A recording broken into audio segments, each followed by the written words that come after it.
أعوذ بالله من الشيطان الرجيم إن الله وملائكته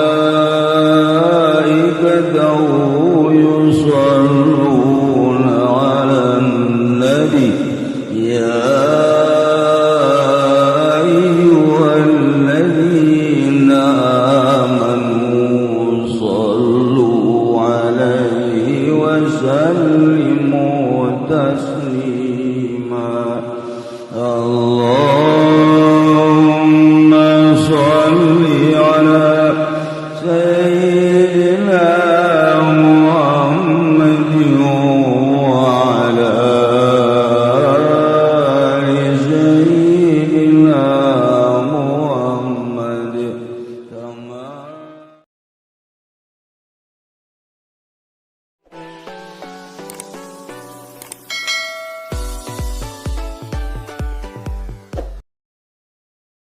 lamun geus gila sesuai jeung aturan akhrijhu badunya min qalbika fa innila ajma'u hubbi wa hubbad dunya fi qalbin wahid.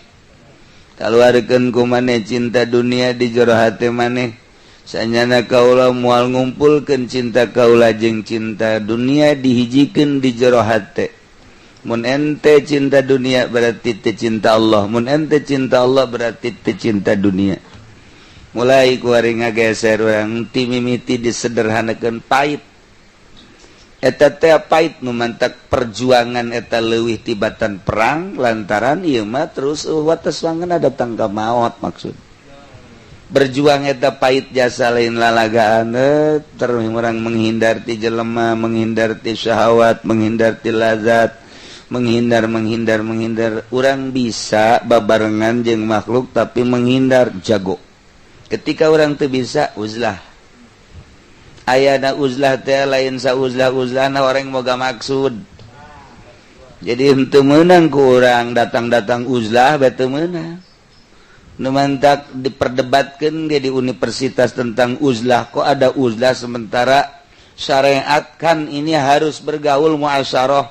Sementara ada uzlah moal kabahas lantaran lain perjalanan. Dua tangka ira ge moal. Nah, ketika kebutuhan urang teh ka Allah, pasti jelema bakal hayang uzlah. Mau tidak mau kudu uzlah imah di imah bae teu bergaul jeung batur uzlah ngaranna. Wa imah langsung ka gunung Kaleuweung. Eta teh mungkin setahun, 2 tahun, 3 tahun, 4 tahun, 5 tahun kumaha rapihna beng beres kecerdasan urang. Ketika urang cerdas, datanglah usul berubah perasaan. Karena dunia geus teh haya jeung jelema geus embu ngadenge suara jelema geus embu. Nah tidinya lah instruksi ti Gusti Allah, balik deui maneh ka masyarakat, balik wajib maneh balik lurus-luruskeun makhluk anu perlu syariat nu perlu thariqah nu perlu hakikat maneh nungtun makhluk sesuai jeung kebutuhan makhluk. Nu butuh syariat tungtun syariat, nu butuh thariqah tungtun thariqah, nu butuh hakikat tungtun hakikat. Di mana geus aya kabeh. Kuari mah urang deuk nungtun hakikat kumaha aja urang lagi hakekok. Deuk nungtun thariqah kumaha urang lagi teu boga guru. Nungtun teh syariat tapi totorekatan, nungtun teh syariat tapi hakikatan. Ngagibeg atuh kajen ku kumaha. Mentak tita turun deui ka BG. Nah, kuari mah statusna wali. Geus teu cangcaya kajen ku kumaha ge ngeunaheun dituturkeunana. Ketika nyalateun teu kayang sholawat. Ngeunaheun kan? Ieu mah haju bae ngabisiki sing ade sholawatna nya. Ngade hitung pangitungkeun nya. Aing hitung 5. Emang 5 henteu saurangan hitungna 5. Mana jelemana usul ngomong aing teh hitung 5 padahal hiji. Bo kiai korupsi sholawat diririwaan sia kajen kumaha ge ngariung nu kadeuleu jauh Ambonna kitu keneh silaturahim nu kadeuleu teh berkatna tah etalah nu cilaka. Tapi lamun geus cara tadi teh jelema geus saya embung kana dunia jeung makhluk henteu tegep ngariung atuh sesuai jeung syiar kitu keneh magahan ngaji sesuai jeung aturan kitu keneh salat geus eueuh sama sakali mailul qalbi anu kecenderungan hati kana dunia hiji be Allah. Nah gitulah para wali-wali Allah subhanahu wa ta'ala. Ieu carita endek datang kadinya teh pait pepegatan urang cicing di imah jol bae calon bupati. Waalaikumsalam.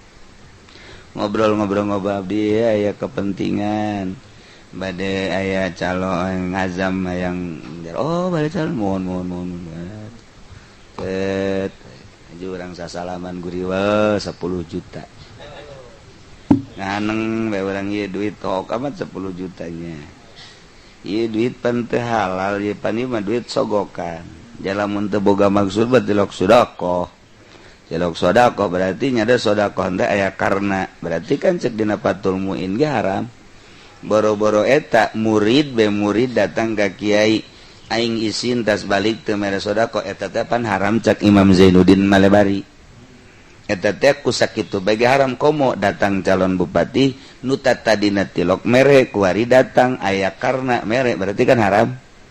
Nah geus ngajogrog di meja 10 juta dideuleuh bae ku urang gede oge ka manakeun aduh insyaallah abi lamun di dahar sabulan mah teu kudu balanja hese-hese teu kudu hese duh kumanakeun wali motor dipake ku urang ditumpakan haram belikeun ka baju aja dipake haram di dahar jadi man garang-garana daging jadi getih wah berabe kumaha ye sinya bikin ka kotok bae kitu kotok mah teu beukeun duit beukeun ka popan nah, jadi di catuan ku kotok-kotokna dipencit akur-akur wae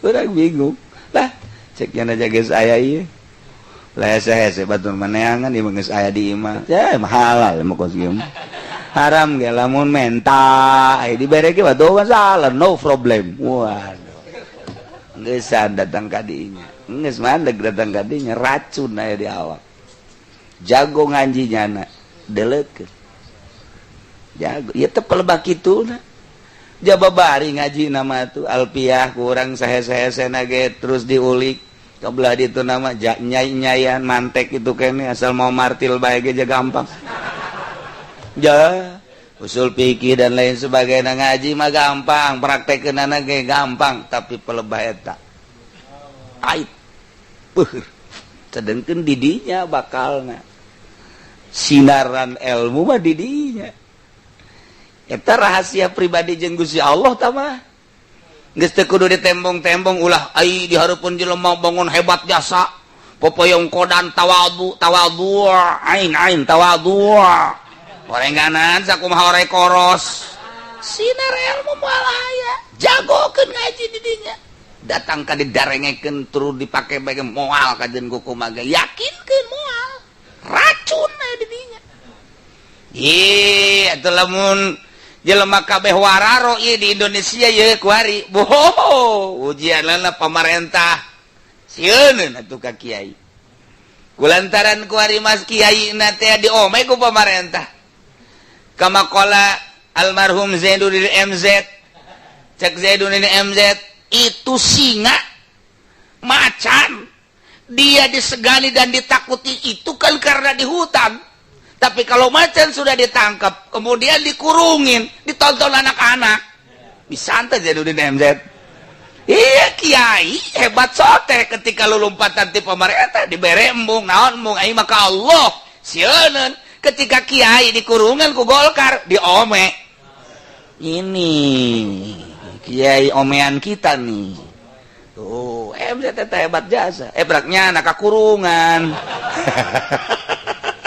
ngomong mah bisa orang kurungan nyana ge aduh tapi aja babalik nyana mah bisa nah iyalah keur carita naon kitu ngaranna sinar ilmu bisa sinaran sote mama satibi waro bisa sinaran sote Mama Bakri waro, belah dieuna bisa sinaran Mama Asnawi Syahstawi Caringin waro, belah dieuna Abu Yadimyati Cidahu nu mantak aya sinaran jaga gajina mah akur bae wah teu kaharti ku urang gajina.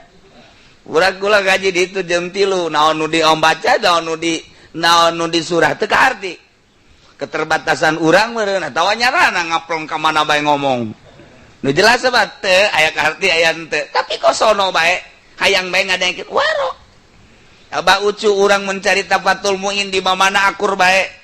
Fatul muin mah jak kitu-kitu keneh, surah lah tapi lagi beda sautak saeutik gayana doang, tapi kunaon teh dipake ka resep waro. Makanya lu polo nu bisa anjasa ambualayah. Sinar ilmu ketika aya racunan di awak moal aya nu ngadengekeun. Oh, ti lurah legleg. Di camat rau.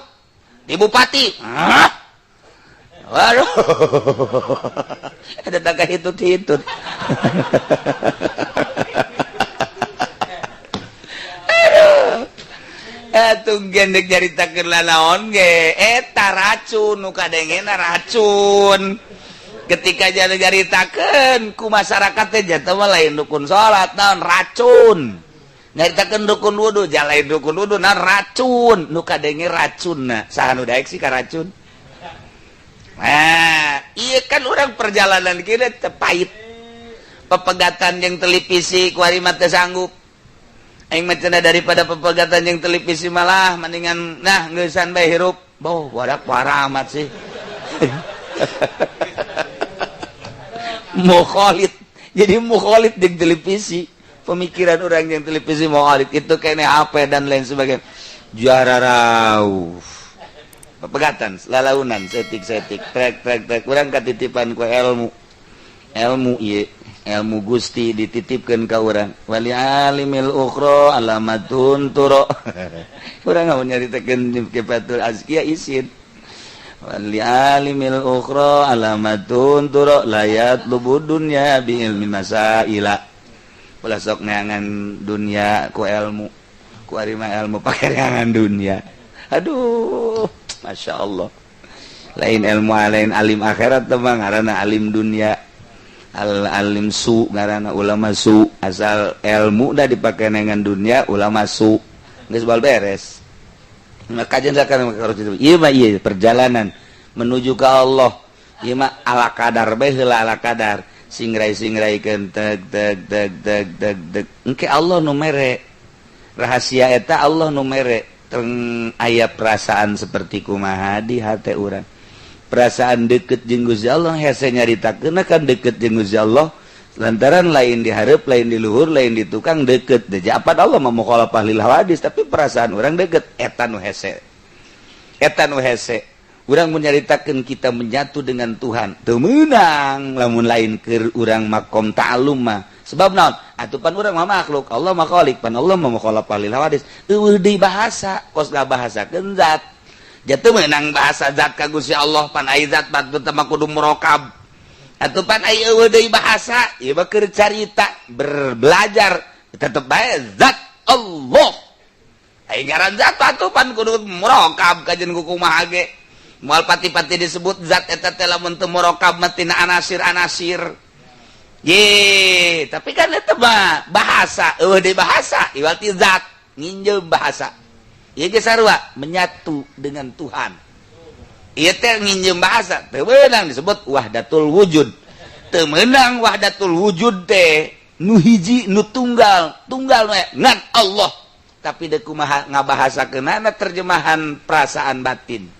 Nah, akibat orang pepegatan jeung kaladatan jeung syahwat lalaunan eta teh bisa 1 tahun 2 tahun bari ditapakuran ku urang terus dihina-hina dunia teh unggal poe ku urang teh sia hina dunia teh sia isuk teh deuk paeh make jeung dudunya isuk teh sia teh deuk paeh nanahonan terus bae kitu bae make jeung aya jaringan-jaringan segala kos kitu isuk teh sia paeh kumaha mun isuk paeh tanggung jawabna terus bae nya dunia teh hina terus nya isuk deuk paeh di kitu-kitu teh urang teh kos nulalagaan tapi terus bertapakur urang ke satu ketika Allah merek tetek hese nyaritakeunana kakarak dibere saeutik doang dibere saeutik mah geus bakal poho ka sagala embung wau jeung sasaha nu tadina mah kamari mah embung wau teh urang ngahaja capek kuari mah embung berangkat ti diri asli ai kamari mah kan urang merket-merket padahal mah aya hayang ngan urang perang kamari mah perang merket-merket embungan perketeun padahal menyanang ngajak mum perketeun hayang urang aya hayang bengarana urang perang jeung nafsu kuari mah berangkat ti jati diri urang emang geus teu hayang kuari mah lain deui tah nu tadi mah urang teh kakarak ge urang suluk eta mah perang barang geus usul urang teh hayang nu mantak urang teh mimiti nama urang ka Allah kabelah itu nama engke kurang ku Allah belah dia nama urang ngadoa belah itu nama urang dibere mantak urang lamun ngagorokeun masih keneh ya Allah ya Allah ya Allah berarti eta teh makom suluk jauh keneh jeung Allah tapi lamun geus deukeut bembung nyebut ya Allah sebab naon perasaan diri aya Allah teh deuk naon ya Allahan urang gegeroan sote kanu eueuh jaed ka dieu eueuh lamun aya mah atuh deuk naon digero-gero aja jaed nang aya di hareup kitu keneh ka Allah urang Allahumma teh Allahna perasaan eueuh jauh ketika aya mah deuk naon Allahumma mentak wali mah tilok ngadoa embung aing ngadoa dititah ge embung ieu mah ngadoa ambal aya wanya mimiti sakieu urang lantaran panjang diturunkeun ka dieu sugan teh geus naik deui urang sugan teh turun deui geus loban atina pidunya nambah deui bae deui ieu angel jasa ye bahkan ngancam di jero hate engke-engke deui mun nya nu ngadoa aing mandek balik panjang awat doa walaya wali nu panjang wajah ngadoa moal isin doa teh menta nah ieu carita jelema geus usul ilallah ala kadar doang tah perjalanan ala kadar capek tah perang capek tah tek suluk tak eta teh ngobrol mah bisa ngan 20 menit jadi praktek 10 tahun can puguh 10 tahun orang sering ngahuleng ai bangsa ai geus suluk mah pas ngahuleng kieu bae ngabersihan bae mantak ajengan kakak Banjar tanyakeun ka nu di Banjar jangan kakak papan mana boga gurunya nama jangan kakak nya mun salat ge makmum geus darangtung nya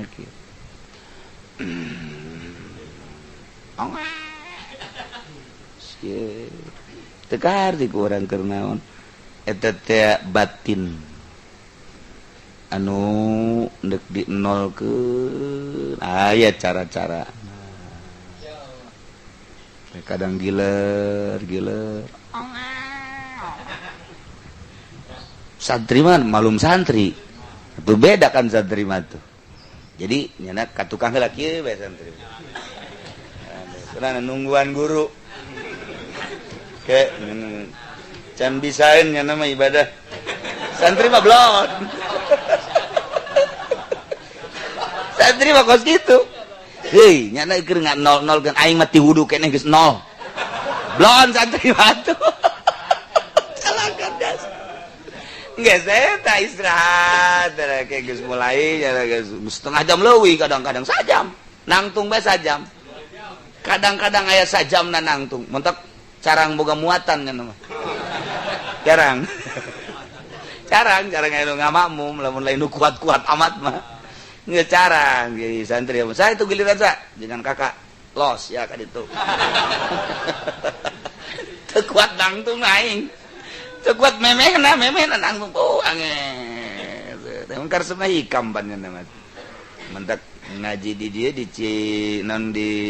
di Cipari nah gitu hikam nya da mun caritakeun hikam lazat bangunna sebab aya di dirina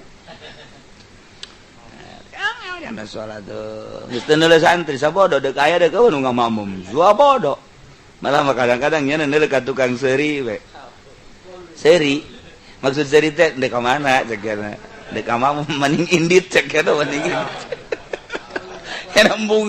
nya embungin di mamuman embung hayang sorangan bae cenah mah hayang sorangan embung di mamuman pan aya urang marah woi sia goblok imam yeuh nya mau mati sia ka aing teu sopan sia nya nama embungeun tuh nu luhur mah jadi embung malah mah embung tapi tetep loba bae engke geus setar karak loba mulai cenah Allahu akbar tegep geus teu robah-robah geus teu robah cenah asal geus mulai bae tah eta memehna kitu keneh diuk ge diuk cenah mah ngundek ngaji diuk penting mah ngaji na ngaji rohbiah tapatul muin teu kaharti ku urang kieu santri geus ngabayak nyana can mulai-mulai dikiraha isi mulaina jeung kan ye bingung ulang lewat cek urang ngarokok deui mending mun meren teu pat saya jaga-jagaan kakak ayo lo barengi training nyana ngalandeur lagi dek ngaji ngalandeur lagi teu beunang cek nyana kege ka dieu deui tinggal urang we idek jam sabaraha ngajina ieu sih masyaallah hese kos lalagan buah mantep na luar biasa hese di jelema-jelema anu ngopenan batin teh kos kitu embungeun nyari pangjeusekeun ku sesembung Yesus sorangan ku pamajikan ku anak embung Yesus sorangan ngajembrengkeun sorangan jokot sorangan embus unita batu geus hese urang teh nurutan kos kitu na bae geus hese oh geus mana kuari nu kos kitu ieu mah kiai teh kos Firaun nya kuari mah tah guru tah eta hese dituturkeun eta nu kos kitu masyaallah kari urang nyaritakeun nya anak bae geus hese komo nu lain-lainna deui nah ieu keur carita perjalanan pait urang lamun dibere ku pamarentah nekadkeun haramkan pait ketika manggih lazat syahwat urang mimpar-mimpar seetik-seetik bae kalazatan jeung syahwat teh hayu kurang diperangan teh engke Allah mere tek aya lah nah jadi teu kaluar tina sabab jeung hikmah kudrot mah bisa bae Allah maha sagala-gala tetapi moal kaluar ti